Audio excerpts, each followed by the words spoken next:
পৌরসভার ২ নম্বর ওয়ার্ডের কাউন্সিলর মিলন সরকার গতকাল রাতে তাকে সিআইডি গ্রেপ্তার করেছে। বলবেন তিনি কিডন্যাপের অভিযোগে তৃণমূল কাউন্সিলর। ঈশ্বরচন্দ্র বিদ্যাসাগরের বারাসাত, মহাত্মা কালীকৃষ্ণ মিত্রের বারাসাত, তিতুমিরের বারাসাত, বঙ্কিমচন্দ্র চট্টোপাধ্যায়ের বারাসাত, কালীচরণ সরকারের বারাসাত, পীর একদিন শাহের বারাসাত। এই ঐতিহ্য পরম্পরা আমরা বহন করছি বারাসাতের মানুষ হিসাবে। আমি একজন পৌর প্রতিনিধি, বামফ্রন্টের পৌর প্রতিনিধি সিপিআইএম এর। ভাবতে লজ্জা লাগে যে এদের সঙ্গে এক টেবিলে বসে মিটিং করেছি আমরা। একের পর এক দুর্নীতিতে অভিযুক্ত পৌর প্রতিনিধিরা, রাজ্যের এমএলএ, এমপি, মন্ত্রী সকলে। এই যে মিলন সর্দার কালকে অ্যারেস্ট হলো, সোনার দোকানে কাজ করতো, সাধারণ একটা সোনার দোকানের কর্মচারী, সেখান থেকে কয়েক কোটি টাকার মালিক, বাড়ি, গাড়ি, ফ্ল্যাট, জমি। এখন ধরা পড়লো কি কিডন্যাপ কেসে, অপহরণকারী হিসাবে চিহ্নিত হয়ে সিআইডির জালে ধরা পড়ল। 9 কোটি টাকা খেয়েছে অপহরণ করে। ভাবা যায়? বারাসাতের ঐতিহ্যকে শেষ করে দিল। এর বিরুদ্ধে দাঁড়িয়ে বারাসাতের পৌর নাগরিকদের সম্মান রক্ষার স্বার্থে গর্জে উঠতে হবে। আমরা বামফ্রন্টের যারা পৌর প্রতিনিধি আছি, আমরা সহ আগামীকাল বামফ্রন্ট বারাসাতের পক্ষ থেকে পৌরসভা ঘেরাও অভিযান হবে এবং আমরা পৌর প্রধানের কাছে আমরা দাবি করব, সমাজের কীট এই ধরনের অপরাধী, দাগী চিহ্নিত অপরাধী পৌর প্রতিনিধি হিসেবে থাকার যোগ্য না। তাকে অবিলম্বে তার চেয়ার থেকে সরিয়ে দিতে হবে, বঙ্গীয় পৌর আইন অনুসারেই সরিয়ে দিতে হবে। আমরা এটা দাবি করব এবং মানুষের কাছে আমরা আবেদন জানাবো যে এই সেই তৃণমূল চাকরি চুরি, বালি চুরি, খাদান চুরি, সোনা চুরি, গরু চুরি, শেষে কিডন্যাপ কেসে অপহরণকারী। আর কি কি মানুষ দেখবে তৃণমূলের নির্বাচিত প্রতিনিধিদের থেকে, তৃণমূলের নেতাদের থেকে? পশ্চিমবাংলার সম্মান শেষ। জানা যাচ্ছে এই কাউন্সিলরের সাথে একাধিক কাউন্সিলরের ব্যবসা রয়েছে। আর সিআইডি করুক না, তদন্ত করুক না, বেরোবে তো। আর কত তদন্ত করবে? তো লোম বাঁচতে গিয়ে কম্বলটাই থাকবে না। তৃণমূলের সবচেয়ে সোজা হচ্ছে তৃণমূলের যারা প্রতিনিধি, যারা নেতা, মন্ত্রী, আমলা আছে, তাদের মধ্যে কে সৎ সেটা খুঁজে বের করা সহজ। এই সিআইডির কাছ থেকে যে তথ্য পাওয়া যাচ্ছে, সেখানে বলা হচ্ছে যে পুলিশ ম্যানেজমেন্ট এবং ওই অপহৃত ব্যক্তিকে যে থাকার আশ্রয়, সেটাই দেখভালের দায়িত্বে ছিল মিলন সর্দার। কতটা ভয়ঙ্কর এটা! অসাধারণ তো। এবং এই মিলন সর্দার এতগুলো দায়িত্ব নিয়েছে, কিডন্যাপ করেছে, তাকে দেখভাল, তাকে আটকে রাখা, তার থেকে টাকা আদায় করা। এক মিলনের তো কাজ না, অনেক সর্দারের পেছনে মাথায় হাত না থাকলে মিলন সর্দার হতে পারে। বরুণ ভট্টাচার্য, বিরোধী দলনেতা, বারাসাত পৌরসভা। নম্বর ওয়ার্ডের যিনি কাউন্সিলর মিলন সর্দার, উনি হচ্ছেন প্রকৃত তৃণমূলী। কারণ তৃণমূলের যে কালচার, চোর, ডাকাত, তোলাবাজ, ছিনতাইকারী এবং তার সঙ্গে যুক্ত হলো অপহরণকারী। এবং দীর্ঘদিন ধরে উনি কাউন্সিলর রয়েছেন। এর আগে আপনারা জানেন যে 33 নম্বর ওয়ার্ডের কাউন্সিলর ছিলেন। উনি দলের এত গুরুত্বপূর্ণ ব্যক্তি, যার জন্য তাকে 2 নম্বর ওয়ার্ডে পর্যন্ত তাকে টিকিট দিতে হলো, যেখানে অনেকেই দাবিদার ছিল। এবং দলের উনি সম্পদ। আমরা জানি যে বর্তমানে যিনি বারাসাত পৌরসভা চেয়ারম্যান, তার সঙ্গে খুব ধরম মরম আছে বলেই তিনি টিকিটটা পেয়েছেন এবং তিনি দীর্ঘদিন ধরে এই অপরাধ জগতের সঙ্গে যুক্ত। এর আগে আমরা জানতে পেরেছি যে 2 দফায় তাদের একজন ব্যবসায়ীর কাছ থেকে, ত্রিপুরাবাসী, এবং তিনি খর্দায় পানিহাটির ওখানে তিনি থাকেন, খর্দা থানায় কেস হয়েছে, 9 কোটি টাকা তার কাছ থেকে তোলা আদায় করেছে। এবং তারপরে দেখা গেল মুক্তিপণ হিসাবে তাকে কিডন্যাপ করেছিল এবং এবারও সেই একই কাজ করেছে। কিন্তু ঘটনাচক্রে তিনি সাহসের সঙ্গে তিনি অভিযোগ জানিয়েছেন এবং সিআইডি তদন্ত করেছে। আমরা চাই এই মিলন সর্দারের দৃষ্টান্তমূলক শাস্তি। এবং শুধু তা নয়, শুধু মিলন সর্দার যে টাকা আত্মসাৎ করেছে তা নয়, বারাসাত পৌরসভার যে কাউন্সিলর বা যে চেয়ারম্যান বা অন্যান্য যে সমস্ত তৃণমূল নেতারা তার সঙ্গে সখ্যতা রাখত, তার টাকার ভাগ তারাও পেয়েছে বলে আমার দৃঢ় বিশ্বাস। সুতরাং এই ব্যাপারে পূর্ণাঙ্গ তদন্ত হোক এবং বারাসাতে যে নেতা, তৃণমূলের নেতা এবং কাউন্সিলর, চেয়ারম্যান বা অন্য কোনো কেউ যদি জড়িত থাকে, তাদেরকেও গ্রেপ্তার করে তদন্তের আওতায় আনা হোক। এই ঘটনার প্রকাশ্যে আসার পরে তড়িঘড়ি জেলার যে প্রধান রয়েছেন ডক্টর কাকুলি ঘোষ দস্তিদার, তিনি এখন এই মুহূর্তে দলের সভাপতিও বটে, উত্তরচব্বিশ পরগনা। উনি তাকে সঙ্গে সঙ্গে রাতের বেলাতেই টুইট করে বা ফেসবুকের মাধ্যমে জানিয়েছেন যে তাকে বহিষ্কার করা। কীভাবে দেখুন, দেখুন, তৃণমূলের সাসপেনশন, বহিষ্কার এগুলো কোনো বিষয় না। কেন আজকে বিপদে পড়ে তাকে দল থেকে লোক দেখানো সাসপেন্ড করেছে। এর আগেও আমরা দেখেছি আরাবুলকেও সাসপেন্ড করেছিল, কিন্তু পরবর্তীকালে নির্বাচনের সময় এরাই তো দলের সম্পদ, এরাই তো নির্বাচনে তাদেরকে জয়যুক্ত করান তৃণমূলকে। সুতরাং এই সাসপেনশন ওই সাময়িক ঘটনাটাকে ধামাচাপা দেওয়ার জন্য, কিন্তু এই সাসপেনশনের কোনো গুরুত্ব নেই বলে আমি মনে করি। কী নাম আপনার? তাপস মিত্র, ভারতীয় জনতা পার্টি বারাসাত রাজ্য কমিটির সদস্য। মিলন সর্দার এ হচ্ছে তৃণমূলের নেতা, বারাসাত পৌরসভার 2 নম্বর ওয়ার্ডের দুবারের কাউন্সিলর। এর বিরুদ্ধে বহু অভিযোগ আছে, নানান দুষ্কর্মের সঙ্গে যুক্ত, চিটফান্ড থেকে আরম্ভ করে নানান দুষ্কর্মের সঙ্গে যুক্ত। আজকে অপহরণ কাণ্ডের সঙ্গে জড়িয়েছে। তৃণমূল কংগ্রেস আজকে বলছে ওকে বহিষ্কার করেছে, আইওয়াশ করছে। জানতো না যে এই মিলন সর্দার একজন কাউন্সিলর হয়ে সে কোটি কোটি টাকার মালিক কি করে হয়। আসলে এতে তো ভোটে জিততে হয় না, এরা ভোট লুট করে যেতে। আর এই ধরনের মিলন সর্দারদের দরকার তৃণমূল কংগ্রেসে, কারণ এরা যেমন কোটি কোটি টাকা রোজগার করে, সেই টাকা নিজেরা যেমন পায়, তেমনি এরা পার্টি ফান্ডেও দেয়। স্বাভাবিকভাবেই তৃণমূল কংগ্রেসের কাউন্সিলর থেকে শুরু করে মন্ত্রী পর্যন্ত বিভিন্ন এই ধরনের দুষ্কর্মের সঙ্গে যুক্ত হয়ে কোটি কোটি টাকা রোজগার করছে। বলছি যে মিলন সর্দার তো অপহরণকাণ্ডে অ্যারেস্ট হয়েছে, আপনারা পৌরসভার সামনে পথসভা করছেন, বিক্ষোভ সমাবেশ করছেন, কি চাইছেন আপনারা? দৃষ্টান্তমূলক শাস্তি চাই। রাজ্যটা ডুবছে, মমতা ব্যানার্জি জানেন সরকারটা পড়বে, সারা রাজ্যে সাধারণ মানুষ, একদম শ্রমজীবী মানুষ, সাধারণ মানুষ ক্ষেপে উঠেছে। এই পরিস্থিতিতে বারাসাতের মতো পৌরসভাতে এইরকম একটা ঘটনা ঘটবে, এটা আমাদের কাছে খুব নয়, মানে এটা আমাদের কাছে খুব প্রত্যাশিত নয়। এখানে একেবারে অপ্রত্যাশিত। এবং কখনো শুনেছেন বারাসাত পৌরসভাতে? এই শহরটা বাংলার নবজাগরণের একটা প্রাচীনতম শহর, যে শহরে মানুষ মাথা উঁচু করে এখনও থাকে। কিন্তু মিলন সর্দার গতকাল এই ঘটনা ঘটিয়েছেন, পরশু এই ঘটনা ঘটিয়েছেন। যারা বলছেন কিচ্ছু জানেন না, সব জানেন। বিধানসভায় ভোট হয়নি, পৌরসভায় ভোট হয়নি, লোকসভাতে ভোট হয়নি। 28 থেকে 30টা বুথ দখলের দায়িত্বে থাকে মিলন সর্দার। ওর গুন্ডারা এসে এখানে এসে আপনার নিজেদের বুথগুলো দখল করার পরে পাইনিয়ারের বুথ দখল করেছে। জানেন না যারা এই ঘরটায় বসে আছেন, আরও বারাসাতে অনেকগুলো মিলন সর্দার আছে, শুনে রেখে দিন। একটা মিলন সর্দার নয়, এপার আর ওপার মিলে তো 4 থেকে 5টা মিলন সর্দার আছে। মানুষই চিহ্নিত করবে। কি হবে ওই দলের আশা, ওই দলের আবাহন আর ওই দলের বিসর্জন বলে কি আছে বলুন তো? আরাবুল তো বহিষ্কৃত হয়েছিল, কুণাল ঘোষ বহিষ্কৃত হয়েছিল। কুণাল ঘোষ যখন লালবাজারের সামনে গিয়ে চিৎকার করছিলেন একগাল দাড়ি নিয়ে যে সারদা কেলেঙ্কারির সব থেকে বড় পৃষ্ঠপোষক হচ্ছে মমতা ব্যানার্জি, সে তখন পার্টির জেনারেল সেক্রেটারি, সে তো পার্টির মুখপত্র। ওই পার্টির আবাহন আর বিসর্জন কে কাকে বহিষ্কার করছে? এখন কি চাইছেন? কাউন্সিলর পদ কি খরচ করা দরকার? দেখুন, আমরা চাইছি কাউন্সিলর পদ যদি খারিজ না হয়, মহাভারত অশুদ্ধ হবে না, কিন্তু মানুষ ছুঁড়ে ফেলে দেবে। এই বাড়িটাতে যারা বসে আছেন আলোকিত করে, তাদের মানুষ ছুঁড়ে ফেলে দেবে, শুনে দেবে, ছুঁড়ে ফেলে দেবে মানুষ। বারাসাতে কখনো এই জিনিস ঘটেনি, আপনি ভাবতে পারছেন? একজন কাউন্সিলর, আরে টাকা তো চুরি করছোই। যে আগে আনাজ বেচতো সে আজকে 3তলা বাড়ির মালিক, 3টে L238 বাস চালাচ্ছে, টাকা তো প্রচুর চুরি করছো। এখন অপহরণ করতে হবে ত্রিপুরার রাজ্যের অন্য একটা মানুষকে ধরে এনে। কালকে এবিপি আনন্দ যা বললেন যে আগে 9 কোটি আর এখন 2 কোটি, কত এত টাকা লাগবে কেন? আপনি যদি 2 কিলো চালের ভাত খান, মিলন সর্দার মারামারি করে, গুন্ডামি করে বলে সে 2.5 কিলো চালের ভাত খাবে, এর থেকে বেশি কিছু খেতে পারবে না। হ্যাঁ, বামফ্রন্ট যাবে। যে কথাগুলো আপনাকে বললাম সেই কথাগুলোই চেয়ারম্যানকে বলা হয়।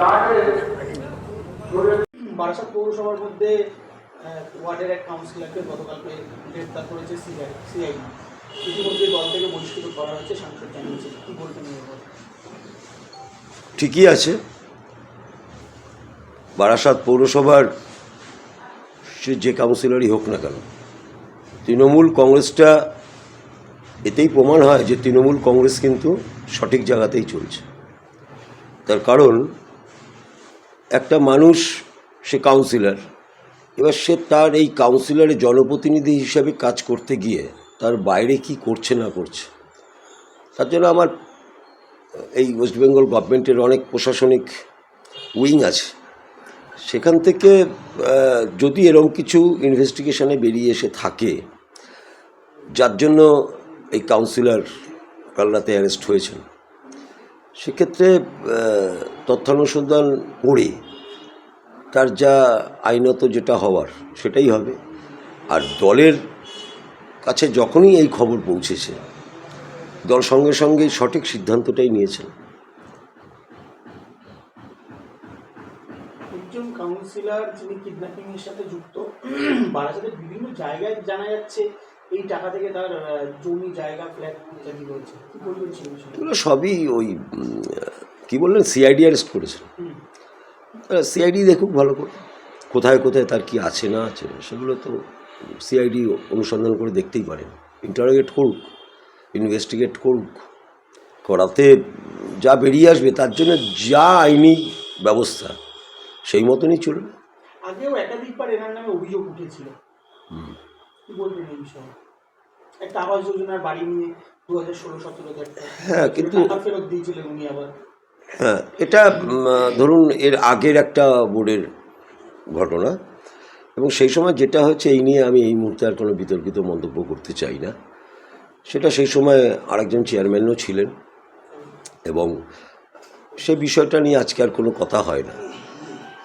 আজকে ঠিক আরজিকর পরিস্থিতি নিয়ে যেরকম পলিটিক্যাল ফায়দা তুলতে অনেকেই এরকম সোচ্চার হন, সেদিন কি হয়েছিল সে বিষয়ে আজকে আর সে বিষয়ে আমি মন্তব্য করবো না। কিন্তু আজকের যে ঘটনা কালকে রাতে আমরা জানতে পেরেছি, তাতে তৃণমূল কংগ্রেস কঠোর পদক্ষেপ নিয়েছে তার বিরুদ্ধে। খালি তার বিরুদ্ধে নয়, এরকম যারাই তৃণমূল কংগ্রেসের যদি কেউ এরকমভাবে কোথাও জড়িত থাকেন বা জড়িয়ে পড়েন বা এই ধরনের স্ক্যামের খবর দলের কাছে আসে, দল সঠিক সময় সঠিক সিদ্ধান্ত নেন। তার প্রমাণই হচ্ছে কালকে রাতেই কিন্তু আমার দলের সাংগঠনিক নেতৃত্ব ডাক্তার কাকলি ঘোষ জানিয়ে দিয়েছেন, আমাকেও জানিয়ে দিয়েছেন যে তাকে কিন্তু এক্সপেল করা হয়েছে। বাবু এইখানে এই জায়গাতেই দাঁড়িয়ে উনি এই যত যে নির্বাচন গেল পৌরসভা নিয়ে, তার আগে যে টিকিট নিয়ে একটা সমস্যা হয়েছিল, প্রথম দফায় ওনাকে টিকিট দেওয়া হয়নি বিভিন্ন রকম কারণ, কিন্তু পরবর্তীকালে তিনি আবার টিকিট পান। একটা প্রভাব, তার প্রভাবশালী তথ্য তার কাছে আসছে যে কে বা কারা তার পেছনে থাকতে পারে, যার জন্য তিনি এতটাই বারবারন্ত মানে যেটা মনে করা হচ্ছে বা বিরোধীরা এটা বলছে। দেখুন, 2022 সালের পৌর নির্বাচনের ক্ষেত্রে আপনারা মিডিয়া সম্প্রদায় আপনারা খুব ভালো করে জানেন, ইলেকট্রনিক মিডিয়াতে বাইট দিয়ে যিনি এই লিস্ট কনফার্ম করেছিলেন আলটিমেট, সেটা আপনারা মিডিয়ার লোক খুব ভালো জানেন। স্বাভাবিকভাবেই ঊর্ধ্বতন কর্তৃপক্ষ কোথায় নমিনেশন দিলেন, পার্টি থেকে সিম্বল দিলেন, তো তারাই বলতে পারবে।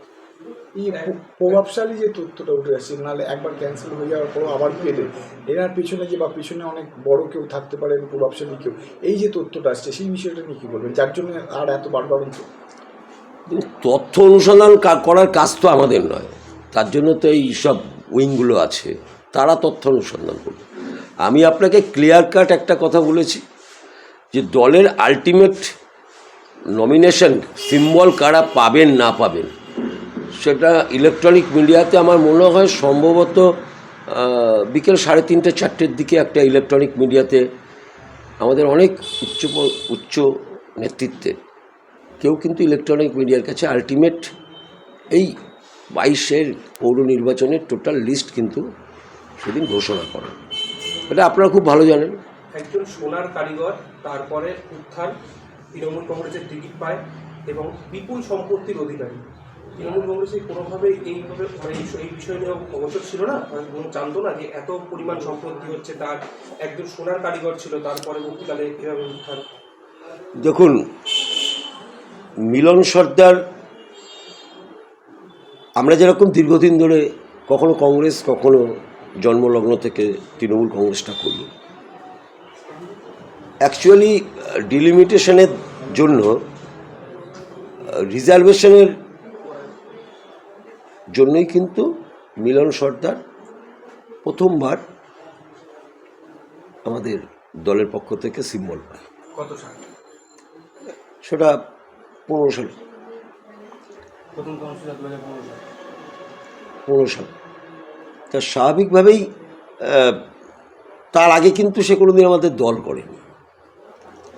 এবার কোনো একটা ওয়ার্ড, সেখানে কোনো একজন ব্যক্তি সে এসছেন, আছেন, থাকছেন,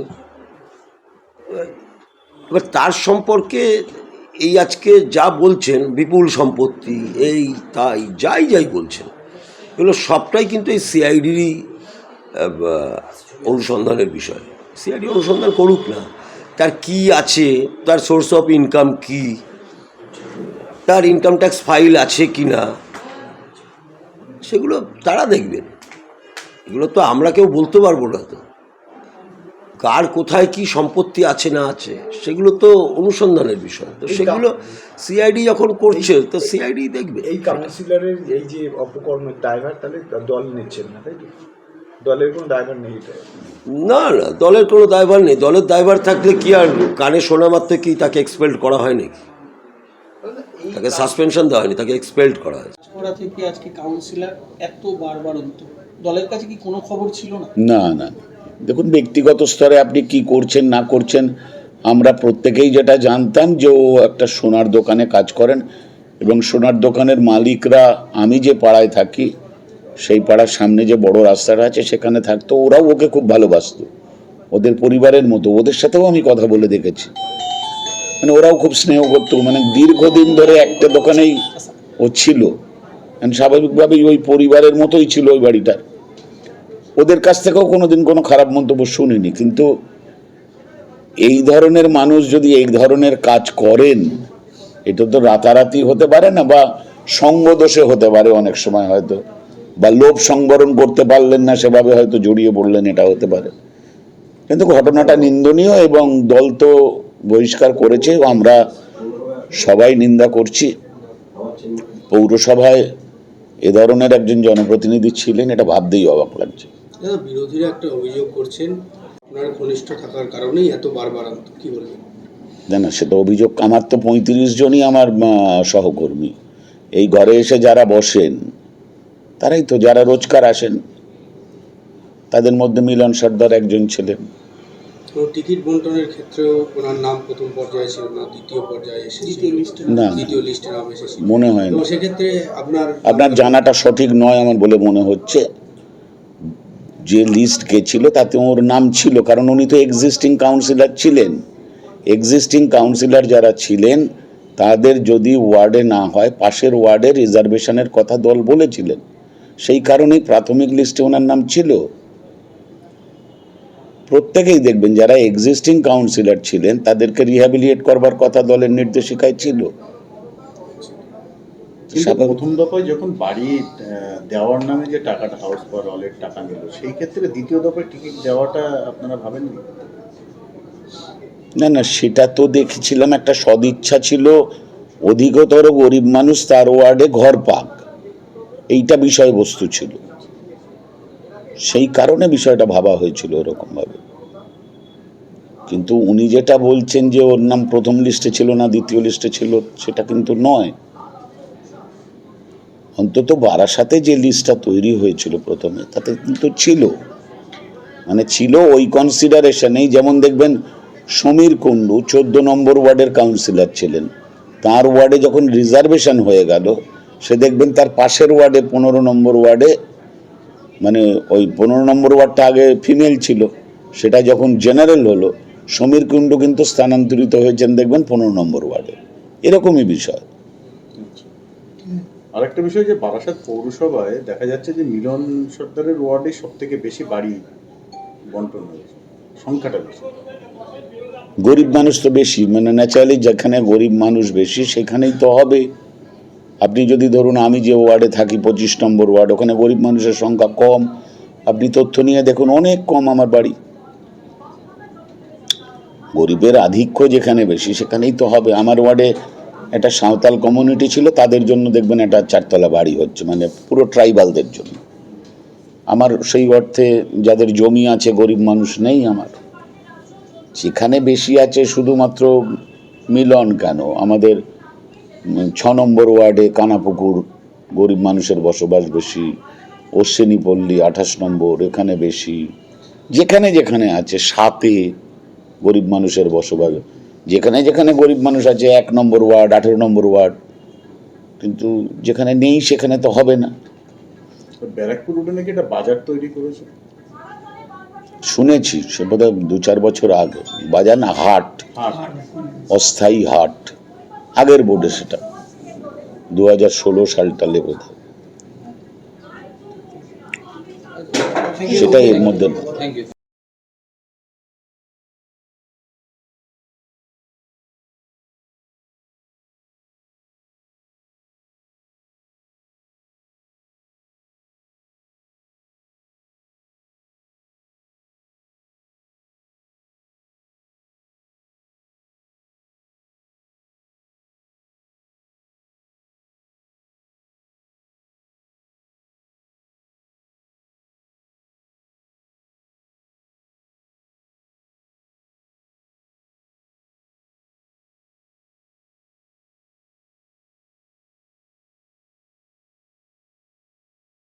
করলো, এখানে সভা করলো, করে আপনার কাছে ডেপুটেশন দিল। তারা একটাই দাবি করেছে যে কাউন্সিলর মিলন সর্দারের পদ যেন কাউন্সিলর পদ থেকে খারিজ করা হবে, দাবিতে আপনাকে ডেপুটেশন দিল। কি বলবেন? জনগণের দ্বারা নির্বাচিত কোনো প্রতিনিধিকে, আমার জানা নেই আইনের কোন অনুশাসনে এটা লেখা আছে, বাকি জনপ্রতিনিধিরা তাকে বহিষ্কার করতে পারে।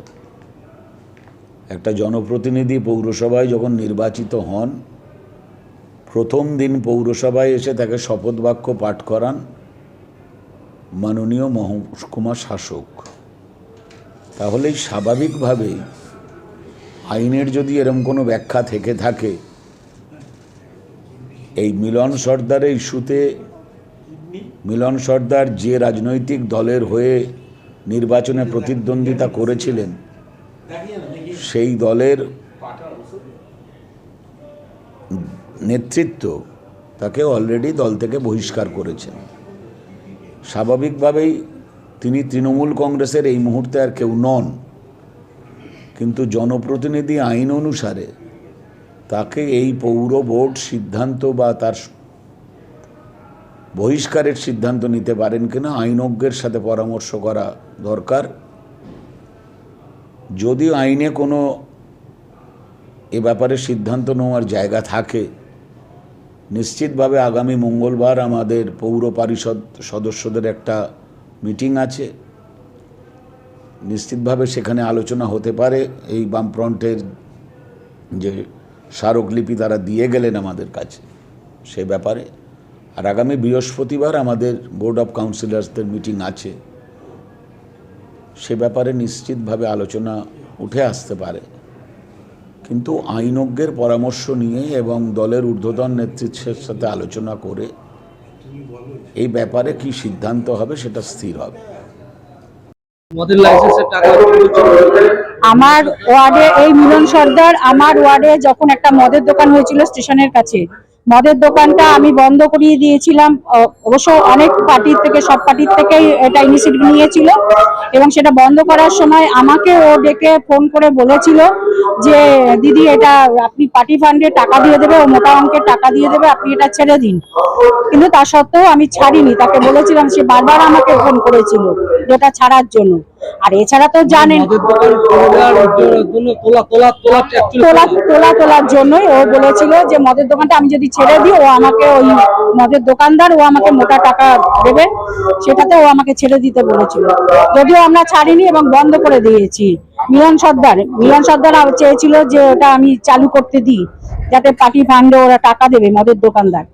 আর এর আগে তো জানেন যে ও যখন এই যে সরকারি বাড়ি এসেছিল, সরকারি আবাস যোজনার যে টাকা এসেছিল, সেই টাকা, বহু টাকা ও নিয়েছিল পাবলিকের কাছ থেকে, কিছু টাকা ওকে ফেরতও দিতে হয়েছিল। পৌরসভা আমাদের চাপে পড়ে তখন কিছু টাকা ওকে ফেরত দিতে হয়েছিল। তা আজকে যে ধরনের ঘটনা ও ঘটিয়েছে, যে এই যে কিডন্যাপিং এর কেস, এটা তো মেনে নেওয়া যায় না। উপযুক্ত শাস্তি ওর দরকার। এবং আমরা চাইবো যে ও পৌরসভা থেকে ওর কাউন্সিলর পদ খারিজ হোক, এটাই আমরা চাইবো। তাহলে তো এক একটা কুকীর্তি তো আস্তে আস্তে বেরোচ্ছে। এক এক করে কুকীর্তি বেরোচ্ছে, অনেক কুকীর্তি। হয়তো আমরা এই 3টে আমাদের চোখের সামনে এসছে, এরপরে আরো আছে হয়তো ভিতরে, আমরা যেগুলো জানি না। তবে আমাদের মনে হয় যে ওর একার পক্ষে সম্ভব না, এর সঙ্গে আরো লোক জড়িত আছে। আমরা চাইবো যে যেমন সিআইডি নিয়েছে ওকে, তেমন আরো লোক যারা আছে ভেতরে তাদেরকে বের করুক। মানে শাসক দলের আছে এই লোক, না হলে পরেও এত বড় কাজ করতে পারে না। আমার নাম রত্না ভট্টাচার্য। কাউন্সিলর মিলন সর্দার কালকে তাকে সিআইডি গ্রেফতার করেছে এক ব্যক্তিকে অপহরণের অভিযোগ। সেখানে তিনি মদত দিয়েছিলেন এবং যেমনটি সূত্রের খবর যে প্রশাসনকে এবং ওই ব্যক্তিকে এনে রাখার জায়গা গোটাটাই ব্যবস্থা করে দিয়েছিলেন এই কাউন্সিলর। কি বলবেন? দুর্ভাগ্যজনক সংবাদ, একটা প্রশাসনের একটা যুক্ত থাকা মানুষ এরকম একটা অনৈতিক কর্মকাণ্ডের সাথে জড়িয়ে পড়লেন এবং নিশ্চিতভাবে সিআইডি তাকে যখন অ্যারেস্ট করেছেন তথ্যের ভিত্তিতেই করেছেন এবং তাতে করে ওর এই কাজের জন্য, ও আমার সহকর্মী ছিলেন, পৌরসভা কালিমালিপ্ত হলো। স্বাভাবিকভাবেই আগামীতে নিশ্চিতভাবে এটা, গতকাল রাত্রেই আমাদের সংসদীয় সভাপতি তাকে দল থেকে বহিষ্কার করেছেন। আগামীতে প্রার্থী চয়নের ক্ষেত্রে নিশ্চিতভাবে আমাদের অনেক বেশি মনোযোগী হতে হবে মানুষটা সম্পর্কে। কারণ পৌরসভায় ধরুন আমরা 35 জন একে অন্যের সহকর্মী, একটা নির্দিষ্ট সময়ে পৌরসভায় জনপ্রতিনিধিরা আসেন, কেউ একটু বেশি আসেন, কেউ কম আসেন। আমরা সারা বারাসাতে কোথায় রাস্তা হবে, কোথায় ড্রেন হবে, কোথায় আলো জ্বলবে, মানুষ কিভাবে ভালো থাকবে নির্দিষ্টভাবে সেটা আমরা একটা পরিকল্পনা করি। সরকার আমাদের অর্থ প্রদান করে, আমরা নির্দিষ্টভাবে মানুষের সুবিধে করবার জন্য একটা বৃহত্তর বারাসাত, আমাদের একটা বারাসাত পৌরসভার পরিবার, আমরা 35 জন সেটাকে রক্ষা করবার চেষ্টা করি।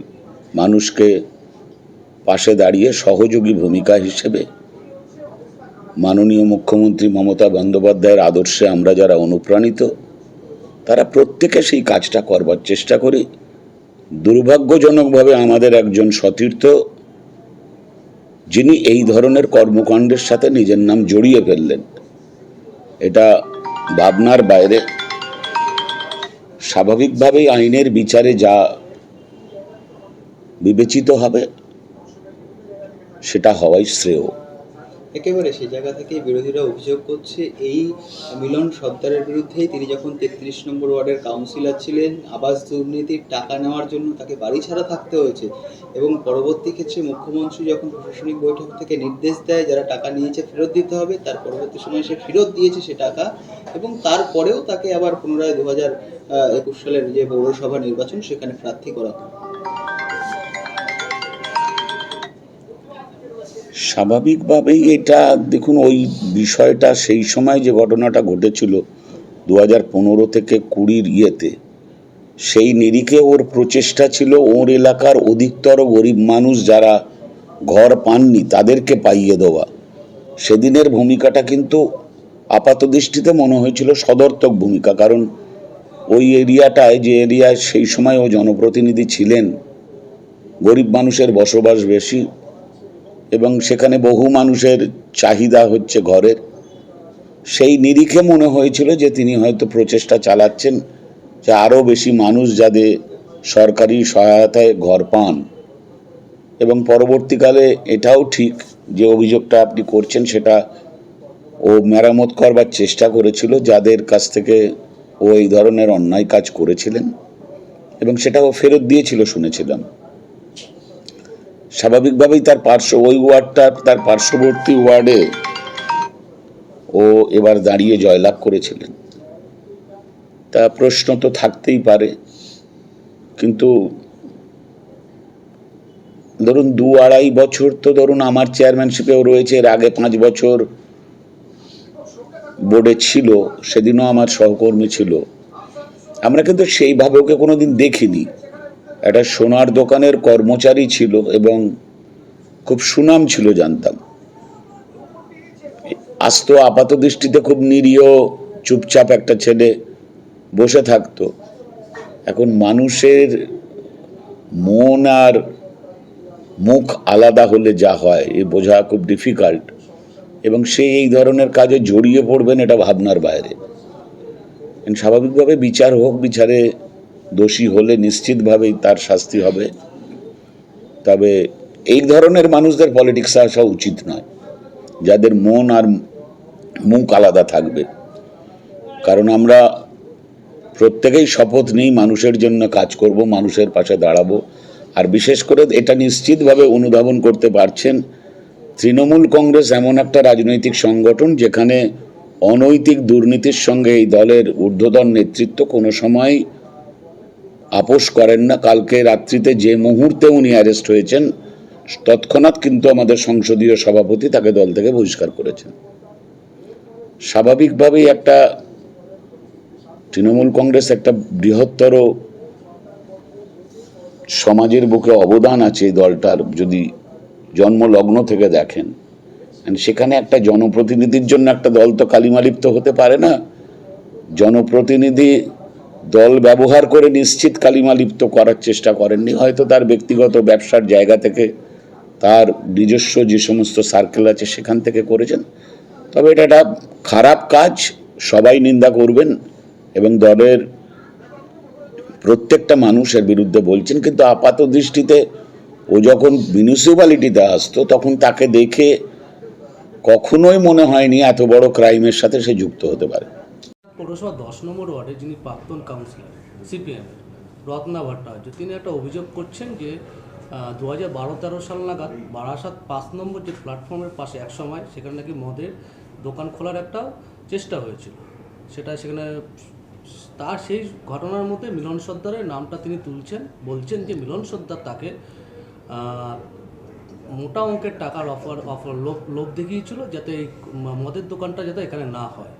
তার মদের দোকানের মালিকের হয়ে তিনি তার দরবার করেছিলেন কাউন্সিলর রত্না ভট্টাচার্যের কাছে, এবং বলছেন যে এই বিষয়গুলো পুরো যারা তৃণমূলের যারা নেতৃত্ব তাদের প্রশ্রয়ে তিনি তার এত বারবন্ত আছে। প্রথম কথা, 12 সাল থেকে 24 সাল অবধি রত্নাদেবী কেন ঘুমিয়ে থাকলেন আমি জানি না।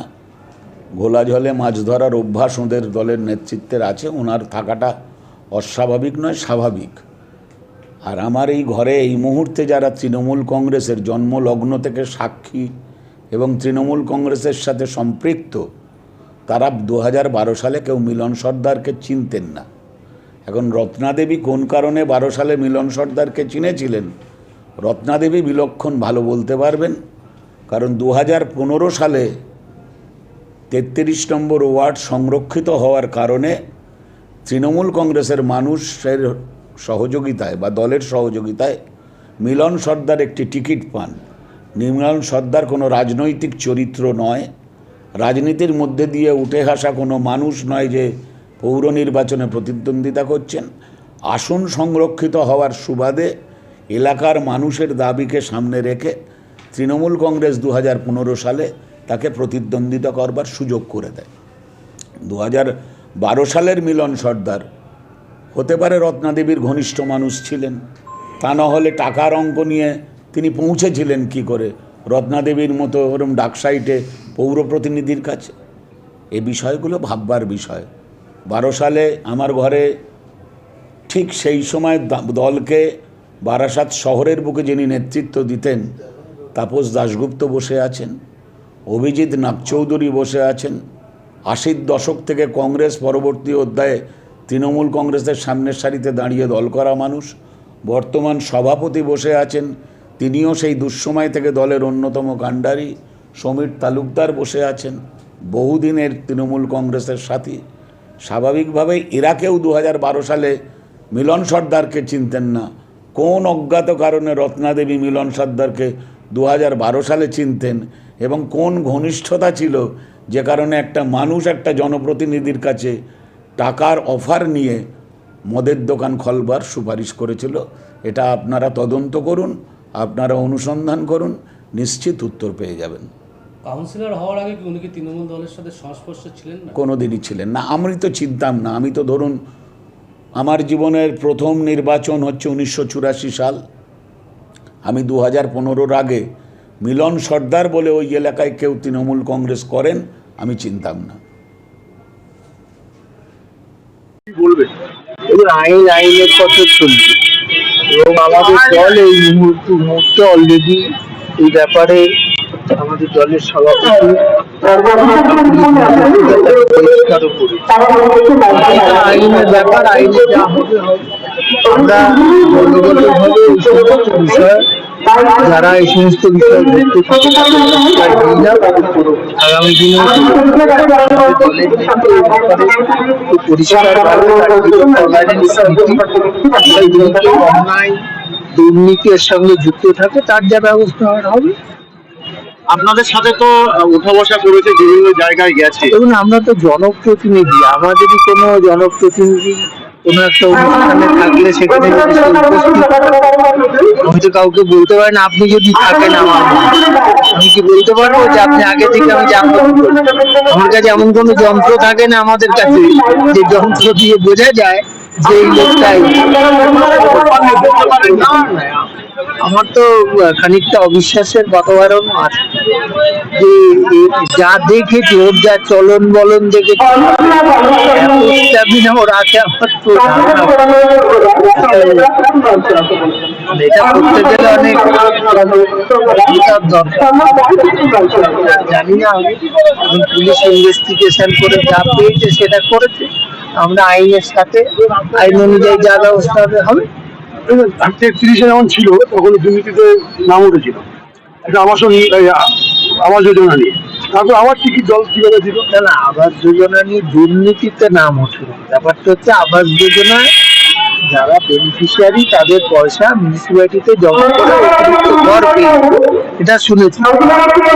আমি কি করে টিকিট পেলো? টিকিট লোকাল রেকমেন্ডিং বডি যারা রেকমেন্ড করে, পারফরমেন্স খুব একটা ইয়ে ছিল না। এবং না যদি বাজে পারফরমেন্স থাকতে তো হেরে যেত, তাই না? ওখানে তো ধরুন 12-এর ওখানে পাশাপাশি যে ওয়ার্ডটা ভেঙে যে ওয়ার্ডটা হয়েছিল সেগুলো তো একটা হারিনি। আমার মনে হয় এটা যে আরো বেশি সিআইডি তদন্ত করছে, আরো জিনিস সামনে আসবে, আসলে হবে। নির্দেশ দেয়নি বা বলার, সুতরাং এই ব্যাপারটায় আমি কিছু না বলাটাই ভালো। তবে একটা মানুষ হিসেবে বলতে পারি যে ও যেটা করেছে এর মতো অন্যায় কাজ আর কিছু হতে পারে না, এবং এই অন্যায় কাজটা আমাদের বারাসাতের পৌরসভার ক্ষেত্রে একটা কালিমালিপ্ত হয়েছে। এখন ব্যাপারটা হচ্ছে যে এবং এটা জানার সঙ্গে সঙ্গে আমাদের সংসদীয় জেলার যিনি সভাপতি তিনি এটাকে কন্ডেম করেছেন এবং সঙ্গে সঙ্গে তাকে পার্টি থেকে বহিষ্কার করেছেন। ঠিক আছে, এছাড়া তাদের সঙ্গে আমাদের আর কোনো সম্পর্ক নেই। আবাস যোজনার যে বাড়ি যেটা আপনার আমলে হয়েছিল সেটা হয়েছে সবাইকে যেমন আবাস যোজনার আমি বাড়ি দিয়েছিলাম, ও তখন কাউন্সিলর ছিল 33 নম্বর ওয়ার্ডে, তখন ওকেও বাড়ি পেয়েছিল, সবাই যেরকম বাড়ি পেয়েছে সেই বাড়ি থেকে ও কী করেছে 100টা বাড়ি থেকে 8,000 টাকা করে নিয়েছিল। এটা জানতে পেরে আমি ওকে বলেছিলাম যে তুমি যদি টাকাগুলো ওদেরকে না ফেরত দাও তাহলে আমি কিন্তু আইনের ব্যবস্থা নেব। টাকাগুলো ফেরত দিয়েছিল ওই ভয়েতে। এখন বিষয়টা হচ্ছে এই ফেরত দেওয়ার পর আমি আর বেশি কিছু করিনি, কারণ আমার দলের তো যাই হোক, ওই জন্য আমি আর কিছু বলিনি। পরবর্তীকালে যে তার মধ্যে যে এই জিনিসটা লুকিয়ে আছে, হ্যাঁ, এটা তো আমরা কোনো ধারণা করতে পারি না। এবং তার যে প্রকাশটা এখন ঘটলো এটা আমাদের একটা সত্যি খুব 33 থেকে 2 নম্বর ওয়ার্ড, হ্যাঁ 33 থেকে 2 নম্বর ওয়ার্ড, তার আগে ও দুর্নীতিতে জড়িয়ে গেল, ওকে আবার টিকিট দিলেন কেন? সেটা আমি বলতে পারবো না, সেটা দল বলতে পারবে। দলের কাছে কি কোনো খবর ছিল না এরকম? সেটাও বলতে পারবো না। বলছি 2014 সালে সরস্বতী পুজোয় 2 নম্বর ওয়ার্ডে একটা ক্লাবে মারামারি হয়, মিলন সরকার অ্যারেস্ট হয়, 15 সালে টিকিট পেল, আবার সে বাড়ি টাকা পয়সা নিল, আবার টিকিট পেল। এই ব্যাপারটা আমি কিছু বলতে পারবো না, কারণ আমি এই সময় আমি প্রেসিডেন্টও না, আমি চেয়ারম্যানও ছিলাম না, চেয়ারম্যান ছিলাম, প্রেসিডেন্ট ছিলাম না। সুতরাং এটার দায়িত্ব ছিল আমাদের দল যেভাবে সিদ্ধান্ত। এই যে এতদিন ধরে এত কিছু করলো, ভোট কিছুই জানতো না বা দলের তরফ থেকে আপনারা কি এটা সম্ভব? এখন এটা দল বলতে পারবে। ঠিক আছে, কতটা কালিমালিক তো হলো, কিছুটা হয়েছে বারাসাতের ক্ষেত্রে কিছুটা কালিমালিক। বিরোধীরা বলছে মিলন সুনীল ঘনিষ্ঠ ছিল, পরবর্তীকালে অসুনীল ঘনিষ্ঠ। কোনোদিন যে কোনো ঘনিষ্ঠ ছিল না। আমি ওর সঙ্গে কোনোদিন কোনো জায়গায় কোনো ছবি দেখবে না আমার, আমি ওর সঙ্গে কোনোদিন কোনো জায়গায় যাইনি। আমি কোনো জায়গায় নিমন্ত্রণ করলে পার্টির নিমন্ত্রণ ছাড়া অন্য কোনো নিমন্ত্রণে যেতাম না। কোনো মানে ওই কোনো আত্মীয় সম্পর্কে বা নিমন্ত্রণ সম্পর্কে কোনোদিন কোনো জায়গায় যাইনি। একমাত্র পার্টির কোনো প্রোগ্রাম হলে 33 নম্বর ওয়ার্ডে আমি যেতাম। আমার সঙ্গে ওর কোনো সম্পর্ক ছিল না। আর ওই বাড়ির কেলেঙ্কারির পর থেকে আমার সঙ্গে কোনো সম্পর্ক তারপর থেকে আর একদম মোটেই ছিল না। আসতো অফিসে যেটুকুনি কাজ করার কাজ করেছিল।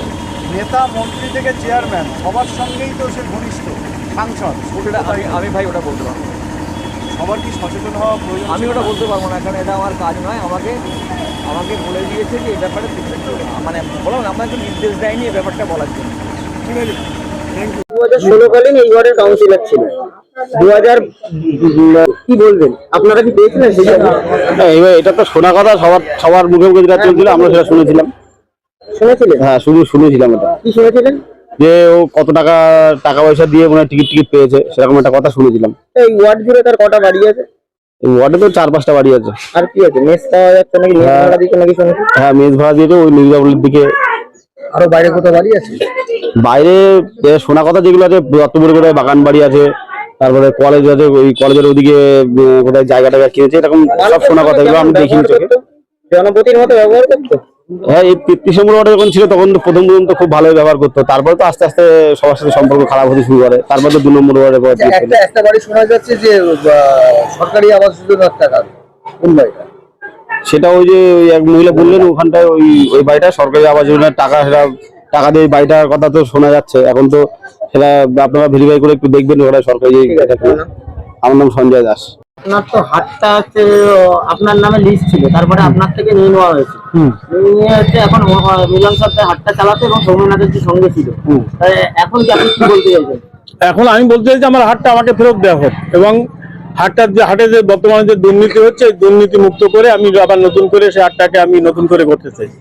একদম এটা আমার পরিষ্কার কথা। আমি সরকারের কাছে আবেদন করবো যে এত লোকের যে প্রায় ওখানে 1000 দোকানদার যদি থাকে তাহলে 20,000 লোকের কর্মসংস্থান হচ্ছে সেখানে যাবতীয় সব দিয়ে, সেই জায়গাটা যেন নষ্ট না হয়ে যায়।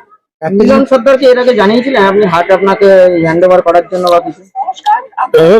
তারা তো আমাকে হাট থেকে আউট করেছে অন্য পদ্ধতিতে। করোনার পরে থেকে যে পদ্ধতিতে আমাকে হাট থেকে আউট করা হয়েছে সেটা আলোচনায় অবশ্য অনেক কিছু আছে, যে কিভাবে হয়েছে হাটটা, কেন হলো। ওনাদের সঙ্গে আমাদের বিশেষ করে মিলন সঙ্গে কথা হয়েছিল যে ওদের আমরা পারমিশন করিয়ে দিলে হাটের, ওদের আমরা 8 লাখ টাকা দেবো। যে আমরা যেহেতু হাটের একটা সমস্যা আছে, যে ওই সময় হাটের পারমিশনটা হচ্ছিল না। এদিকে আমরা বারাসাত রেডিমেড হাট এখানে একটা করেছিলাম, সেটা বন্ধ হয়ে যাওয়ার পরে, ময়নার এখানে করেছিলাম, বন্ধ হয়ে যাওয়ার পরে ওটা আমি করার পরে ওনাদের বলেছিলাম যে এটা তো বন্ধ হয়ে গেছে, তাহলে আপনাকে যদি করে দেন তাহলে আপনারা দালাল হিসাবে 8 লাখ টাকা। দালাল হিসেবে হয়ে এখন সে মালিক সেজে বসে আছে, এটুকু আমি বলতে পারি। আপনি এই যে আপনার কাছ থেকে যে ওরা নিয়ে নিয়েছে, এটা স্থানীয় নেতৃত্বদের জানিয়েছেন? তৃণমূল নেতৃত্বদের? হ্যাঁ, নেতৃত্ব জানে, এবং আমাকে কাউন্সিলে একবার ডেকেছিল, ডাকার পরে এই বিষয়ে কথা উঠেছিল, কিন্তু যখনই এই বিষয়ে অনেকটা কথা এগিয়ে গেল তখনই বললো যে আজকে আর এই মিটিং হবে না, মিটিং পরে হবে, আমাকে আর কোনদিন ডাকা হয়। পরবর্তীকালে চেয়ারম্যান বা সবার কাছে গেছিলেন? না, আমি কারো কাছে যাইনি, যেহেতু আমি বর্তমান যিনি চেয়ারম্যান আছেন উনি এই হাটটা বিষয়ে জানেন, আমার এই যে হাটটা কিভাবে হয়েছে, অসীম মুখার্জি। এবং আমি ওই আমাদের ওই যে রতিনদা, হাটটা করার আগে রতিনদার ওখানে গেছিলেন, একজন সাংবাদিক দাদা আমাকে নিয়ে গেছিলেন। সেখানে গিয়ে রতিনদার সঙ্গে আমাদের কথা হয়েছিল, কথা হওয়ার পরে কোনোভাবেই উনি আমাকে সেটা করে দিতে রাজি হননি। তারপরে আমরা এদিক দিয়ে চ্যানেল করে পয়সা কড়ির মাধ্যমে যদি হাটটাকে ওপেন করা যায় সেইভাবে আমরা রেডি করেছি। আমার নাম মনীন্দ্র সরকার, আমি নপাড়া জয়জ্যোতি ক্লাব ওখানে থাকি। লোকের কাছে টাকা দিয়ে বাধ্য করে এরকম জন্য মিলন সরকার 33 নম্বর ওয়ার্ড যখন ছিল তখন একটি সদস্য নিয়ে গিয়ে তৃণমূলের পক্ষ থেকে বুথ দখল করা সব একেবারে অভিযোগ থাকা সত্ত্বেও তাকে টিকিট পেয়েছে। আপনারা জানেন যে রাজধানী কলকাতা আসার পর 2 দফায় টাকা নিয়েছে। প্রথম দফায় 6 কোটি টাকা। জল পাওয়া যাবে? হ্যাঁ, ঠান্ডা গরম জল জল খাই অল্প ঠান্ডা ঠান্ডা